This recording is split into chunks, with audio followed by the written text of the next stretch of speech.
welcome to the first meeting of the Rules and Open Government Committee for 2024. We'll start with roll call. Davis. Here. Jimenez. Present. Kamei. Here. Foley. Here. Cohen. Here. We have a quorum. Thank you. First item is, are you putting up, you want to talk about translation services? Yeah, we're gonna, so we're reviewing January 9th final agenda. And as we share that on the screen, we wanted to highlight that the new agenda software format is HTML. And because it's an HTML, we can utilize the Google Automatic Translate, the AI for translation. So this is a new feature we have not been able to use with our previous software. So our new software, you can translate into any language that Google has. It includes Spanish, Vietnamese, Mandarin, Basque. I can't read it because I don't have my glasses on, but there's a lengthy list of languages, and I just wanted the public to be aware. I'll also be notifying neighborhood organizations and community-based organizations about this new feature. Great, thank you so much. And then we'll go ahead and start sharing the agenda. Yep, so let's review the agenda for the January 9th meeting. We are recommending deferral of item 10.2, which is the land use item, so there will be no evening session. And so we'll 9:30 closed session, 1:30 regular session. Consent starts on page 4, continues through pages 5, 6, and 7. There's one item under strategic support, 3.3, which is a software purchase. And then item 4, we have a amendment related to cannabis regulation. And we skip ahead to item 8, which is the update on community plan to end homelessness. And that's all. See if we have any members of the public to. You missed all the item 6s. Oh, I missed 3 item 6s. That's true. I skipped too far ahead. There's 3 item 6s, which are all, I think, treatment plant contracts. And then item 8, the community plan to end homelessness. We also have an amended ad sheet that it was just amended a few minutes ago to add a travel request. Okay. And So the that's maker of the displayed on motion the will screen. move the agenda plus the amended ad sheet. Let's see if there's any members of the public to comment. Call-in user 1. What's the ad sheet? I don't see it. It doesn't. Yeah, hi, Martha O'Connell. There's a little glitch at the clerk's office with the unmuting. A simple request that will cost the city absolutely nothing, but will be of tremendous benefit to the visually impaired. I've made this request before. You guys did it for a while, and now you're not doing it. Your web ID numbers are 11 numbers long, and for the visually impaired, it is super difficult to read that and punch it in on a phone or something. So if you could just take the first 3 numbers, which for rules is 915, and then put a space, 2334, and then a space, 6791, that would be of tremendous benefit to the visually impaired. So I encourage you to please do that. Thank you. Back to the committee. Okay, thank you. Do we have a motion?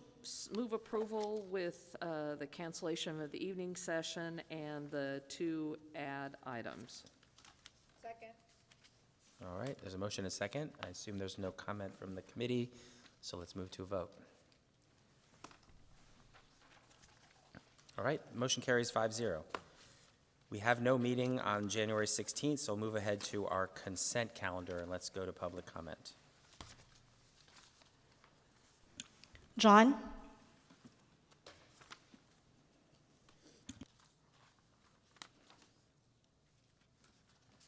Hi, can you guys hear me? Yes. Ladies and gentlemen of the City Council, I come before you today to address the pressing issues that plague our city, including the crumbling infrastructure, drug abuse, homelessness, and inadequate funding for our police and fire department. I propose a 2-fold resolution that not only tackles these problems head on, but also sheds light. Is this related to an item on our consent calendar? Or is this for open forum later? This is for public comment, for open forum. Okay, we'll get to that after the rest of the agenda. We're now just talking about the consent calendar. Okay, sir, thank you so much. All right, thank you. Back to the committee. All right. Do we have a motion on the consent calendar? I would so move. Second. Okay, let's vote. Consent calendar is adopted 5-0. So we're on to item C. We have 2 items for review. The first is retroactive purchase of State of the City Award from the Mayor's Office. Don't think we need any report on that one. Let's start with public comment. No hands raised at this time. Okay, back to the committee. Any questions, comments, or a motion? Move approval. All right, moved by Councilmember Davis. Is there a second? Second. All right, seconded by Vice Mayor. So let's vote.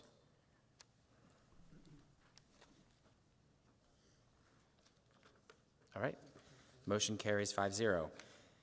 Now we're on to item C2, the San Jose Earthquake Soccer Complex. No. Let's start with, is there a you're gonna give a presentation or just make public comment? Okay, does anybody on the memo want to say anything or just go to public comment? Let's go to public comment. Okay, all right, we'll go to public comment first. I have Jared in person.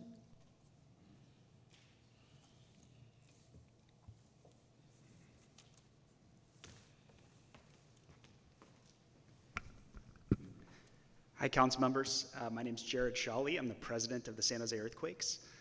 Pleasure to be here today and Happy New Year. I'm here today to support the motion in front of you. This is a project that the Earthquakes have been working on with the County of Santa Clara for the past 2.5 to 3 years. We have a dire need for fields for the public in our community. And this project is going to bring 4 world-class fields online for the public, for the kids of Santa Clara County and the city of San Jose. It's a really unique way to do a public-private partnership between the professional team and provide fields for the kids to use that are right next to the earthquakes. So we're here in support of it. We look forward to engaging with the city of San Jose on the next steps of this project. And I thank you all for your time today. We have another in person, Michael.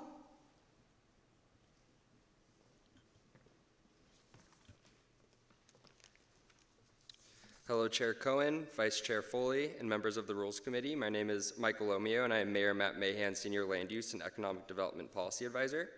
Thank you for your consideration of the San Jose Sports Complex memo signed by Councilmember Davis, Ortiz, Torres, Dwan, and the Mayor.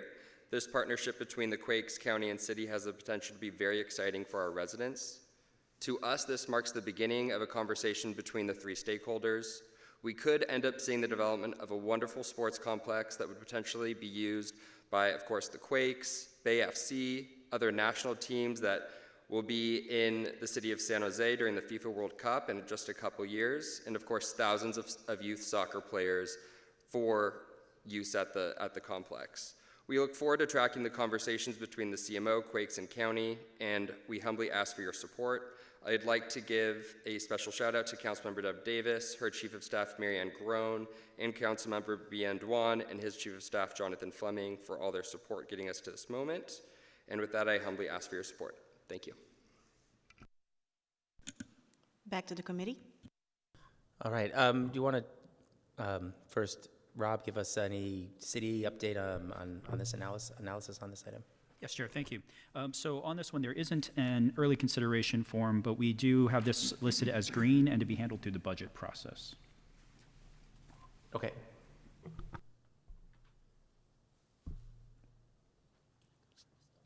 Let's start with Councilmember Davis.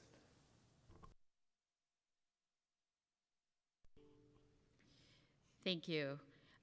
This is a really exciting development and potential partnership between the city and the county and the Quakes.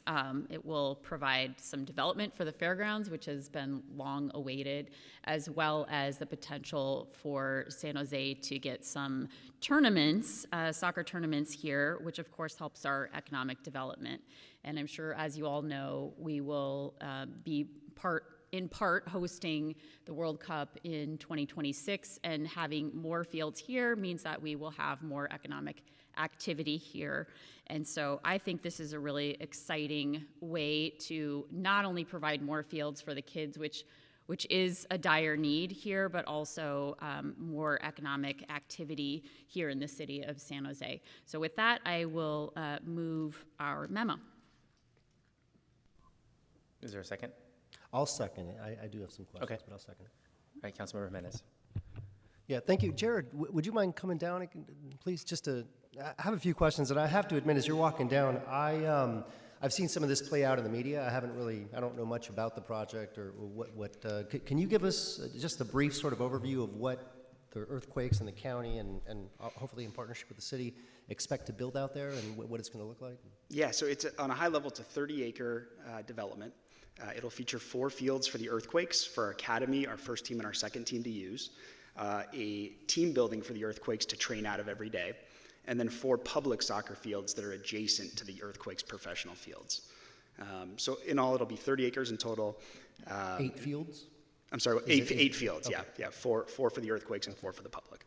Okay, all right. And again, just to, the building out of the PayPal Park or Avaya State, the different names, when that was built out, there were some fields that were going to be going in the back there. And I think there are some practice fields out there. Is that correct? Can you remind me? It predates my time in the Okay, role, okay. but I do know at one point there was a plan to do some public fields out Right, of and that site. that didn't happen. Okay, but there's a training facility there, right? I mean, I think that's where the players do some of the training. Yeah, so currently the team trains at the site at PayPal Park. Yeah. We have 1 professional training field there. So this will allow us to bring 3 more online. Currently, our academy teams and our second team actually train at other places around the county in the Bay Area, wherever we're kind of able to find fields. So it'll bring our entire operation all together on the professional side. Okay, so then now back to the fairgrounds. So the 8 fields, 4 are for the academy, and so the other 4 are simply going to be for community use, say different clubs around the area that want to come and use that and such. Is that a good understanding of how it would theoretically work? Yep, that's correct. Okay, Yep. and is that, and then so I see mention of 250 hours of public field use. Is that, I assume that's specifically tied to those 4 fields, right? It is. So what we've proposed is 250 hours of free use for the community, and then we want to work with the city and Parks and Recs and bring the reservation system online for for the fields for the remaining hours. And I was going to for ask community about that use. as well, what reservation system? 'Cause Yeah, I know there's that's sometimes a lot of concerns. the county doesn't really have a reservation system, and they don't do field management the way that we do. So that's part of the reason why the city and the county need to be in partnership here, because we have a reservation system already in place, and the idea would be for those 4 public fields to be part of the city managed system. Okay. And I would just say, I work with the Parks and Rec Department on the management system, refer them to other folks, and to clubs, soccer clubs that have been having difficulty using the system. And so I would just say to you that the system is not perfect, and I think there's a lot of clubs that have a lot of concerns as to how it works today, and so just to be wary of that. The other thing that stood out to me is the 250 hours. I divided that by 52 weeks of the year. That's only 4 hours a week. And so as this moves forward, I'd just like to get a little bit more information as to how exactly that's going to be. And to the extent we have some now. I believe that's for the 4. For the 4. The 4 fields that are not public. So in addition. there's 4 fields that are public, and that's for public use. The 250 hours refers to free use of those public fields versus, so not going into the reservation system at all. And the allocation system of those hours is still an open question. Okay. The city and county probably need to discuss. All right, okay, all right. So I think as we go down the road and discuss this, I think that'd be, one, the reservation system, whether, I think Avi, I know, had in the Parks Department had taken the lead in working through some of that. So figuring out if that's where it should be, and how it's going to be applicable to this, and then the 250 hours, I think I'd be curious to know how that'd be broken down. The other thing that I would lift up is this isn't, I know that when the 49er Stadium, when Levi Stadium was built, I know they had an agreement with Santa Clara Sporting, and Sporting has some fields next to the, and I know there was some controversy around it for many years.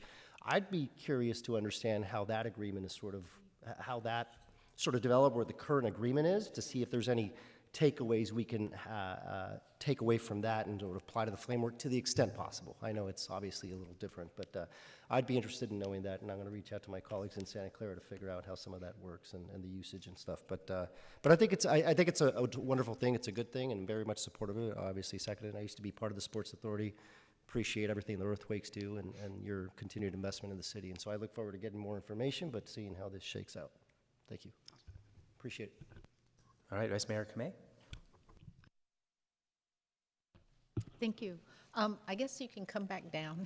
Jared, you might just want to stay down here. Yeah. And you know, I know how popular soccer is, and you know, certainly it's really hard to find fields. And so my question, and I kind of like similar to Councilmember Jimenez, have not been following this very closely, but you know, I'm wondering why not more? Yeah, that's a good question with the county. Obviously, land is the kind of gating issue, and I think that's been our challenge around the valley and bringing fields online. It's really tough to find land big enough for a soccer field, so that's why we're really excited about this opportunity. Yeah, so they're just limiting 30 acres? We're taking 30 acres of the county fairground site for this project. Okay. Yeah. I don't know. I just think that, you know, if there is any like little opening for more, I think that it is highly, highly needed. I know it's extremely difficult to find space, but you know, given that, you know, this is going to be a joint venture type of thing, that it'd be really great if somehow they could eke out, you know, some other way of being able to include more land or whatever. So, thank you. All right, we'll let Councilmember Foley ask some questions. Thank you. Thank you for bringing this forward, the mayor and the council members who were involved in this. I think we obviously need more soccer fields. That's a given. Are these fields, what I look forward to coming back is, one, the potential costs that you're not involved in but will be an impact on our budget, so that's of concern to me. But also the free public use of fields. In the memo, it references that that an underserved population will be benefit from this, and that'd be great.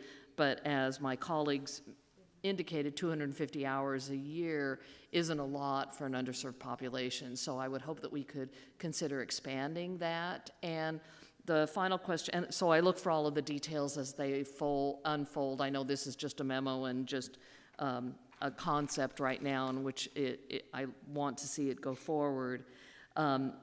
And will the public fields be lit, or will that be a consideration?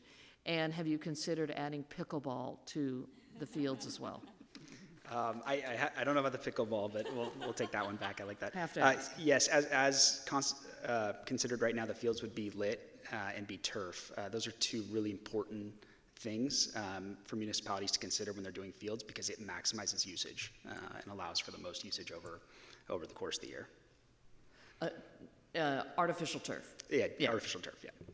The other fields, the academy fields, will they be turf as well? 2 natural grass and 2 turf as currently kind of considered in the plan.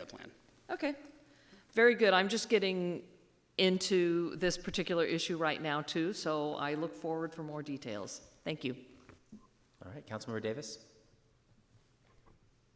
Thank you. Thank you, Jared. I don't have any questions for you, and I think I might be the last one. But I just want to mention to my colleagues that this will free up fields around the area, because the academy will no longer be needing any other fields. And I know that there's a lot of field usage by the various age levels of the academy as well. So that will free up places like San Jose City College, for example, and Del Monte Park. I think the academy plays there sometimes. So there will be additional fields that the 4 that the Quakes organization is using. There will be additional fields around the area that get freed up because of those 4 fields. So I don't want to minimize the fact that they're building 8 fields and we will get public use back of more fields and public non-competitive recreational usage will be easier to find fields because of these 4 fields that the Quakes are building for themselves and their organization.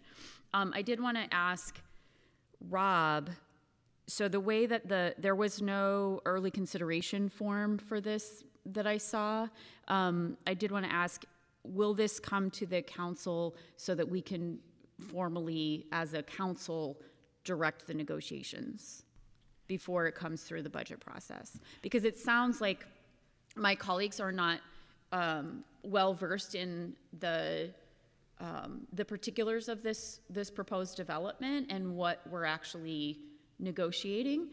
So I think it would be helpful to come back to council, if not obviously next week, maybe too soon, but in the first, what is it, the 23rd, if we could come back to council with a presentation with what it looks like. There are a few of us who were actually at the press conference for that, but I think my colleagues would benefit from seeing what it's going to look like and what the proposed development is and what the city's role in this agreement would be.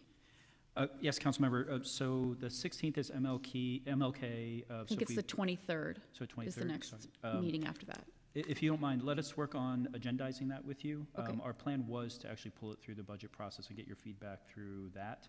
But if you want us to come back earlier, let's work with you on that. I think that would be helpful, but I mean, my colleagues can weigh in. I'll ask a follow-up question. Maybe it's a question for Councilmember Davis. I mean, what I was going to ask was, what is the scope of what is expected to be the city's responsibility in this? And I know you're saying bring that back to show us as a council, but is there a reason? I mean, we could ask that question now and maybe understand better.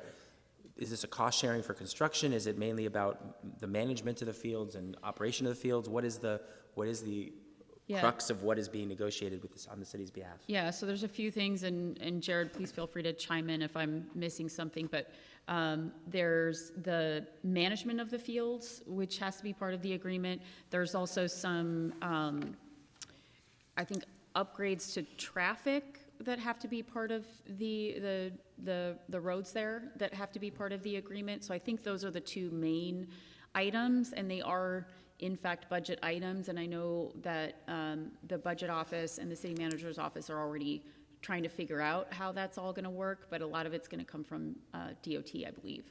So am I missing something? Those are the 2 main things. I think those are the 2 main things. So the cost of the actual construction, building the fields, that's the earthquakes is doing. Yeah, we're committing to upfront money to build the fields, and then we are going to manage them at a no-fee kind of management, since we're on site and we can keep them. The county is providing the professional land, standard and all earthquakes are those providing things. the fields, and the city is doing management and some of the other additional infrastructure We're pieces that doing need to support reservation it. management. Additional They're- infrastructure. they're Right, reservation doing management. maintenance. You're doing field maintenance. I think there's, some upfront infrastructure costs and some additional costs if there's a funding gap on the public fields. And then the ongoing maintenance of the fields, every 10 years, turf fields do need to be replaced.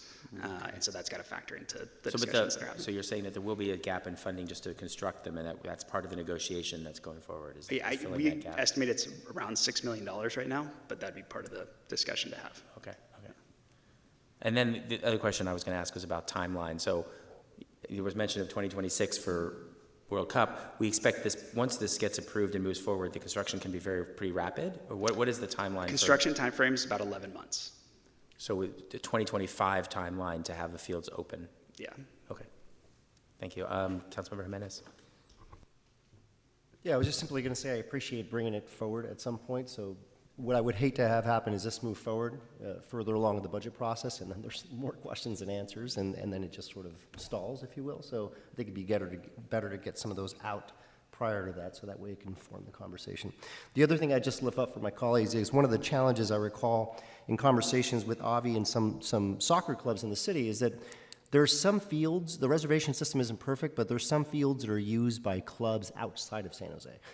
And so what happens is you get some soccer clubs that are trying to serve the youth of the city that don't always have access to the fields, and that space is typically taken up by these other clubs from outside the city. And so I think this just brings forward a larger conversation outside of what the great stuff you all are doing, but on how we properly manage the sports fields to benefit the residents of San Jose and not say, De Anza Force out of Cupertino and other groups that come in and use the fields. But anyway, everything you said is great, and I'm supportive of it coming back at some point.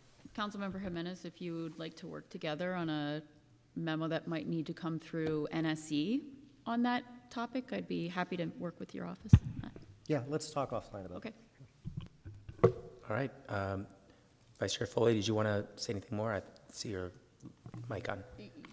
Well, yes. I'm curious, Councilmember Davis, what the presentation will look like that comes to us in a couple of weeks. Will we be asking to make a decision on the agreement? That's usually, I mean, usually when a presentation comes to us, there's an action item that goes with it. So what's the action item that would go with it? Directing the city manager to initiate the negotiations. So that's what's in our memo. And that's not something that we can decide here. It's something that we need to decide as a council. Right, I understand, So- but it's not the go or no-go at that point. It's just Negotiation. investigate and move forward. Right. Because I just heard a $6 million price tag is the gap between construction. Is that what you indicated? Yeah, that's what we estimate right now. And is that the amount that you're coming to the city to help fill that gap? That would probably be the amount, although I would have to defer to the county and some of the direct discussions they'll have with the city on that. Okay. So that's part of what why I think we need to have the discussion at council. Yes, I also feel it really needs to be very much a part of the budget discussion going forward. There's a lot of economic pulls on our budget right now in the general fund, and particularly our emergency interim housing facilities and our services that we're providing there. So I just want to look at the budget in context of this 6 million plus, because I mean, I realize that's just a number you're throwing out, but that's the number you have in your head that is the gap at the moment. Whether that's the final gap or not, I don't know.